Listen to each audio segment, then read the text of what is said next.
ख़वातीनो हज़रात, आज का जो हमारा मौजू है वो आप लोगों ने यकीनन थंबनेल में जान ही लिया होगा। हजरत अबू हुरैरा रज़ी अल्लाह ताला अन्हु की एक रिवायत है कि रसूल पाक सल्लल्लाहु अलैहि वसल्लम ने इरशाद फरमाया कि जो शख्स लैलतुल क़द्र में ईमान के साथ और खुलूस नियत के साथ इबादत करता है तो रब उसके पिछले साल के गुनाह तमाम माफ फरमा देता है।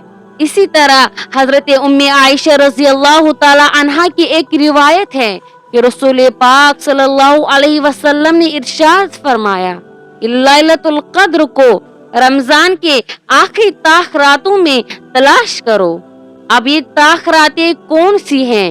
21, 23, 25, 27 और 29। ये वो 5 रातें हैं जो ताख रातें बनती हैं।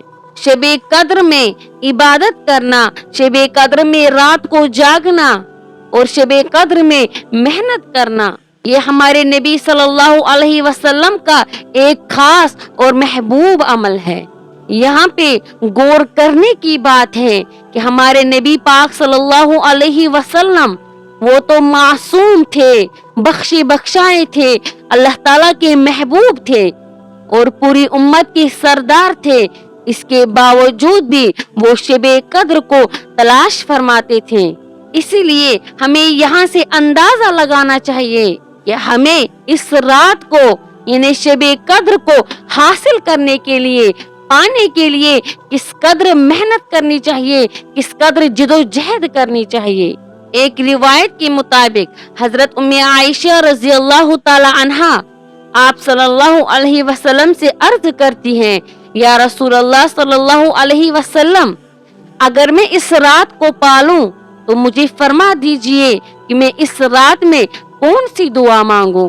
तो नबी पाक सल्लल्लाहु अलैहि वसल्लम ने ये दुआ इरशाद फरमाई, अल्लाहुम्मा इन्नका अफुव्वुन तुहिब्बुल अफ़्वा फ़अफ़ु अन्नी।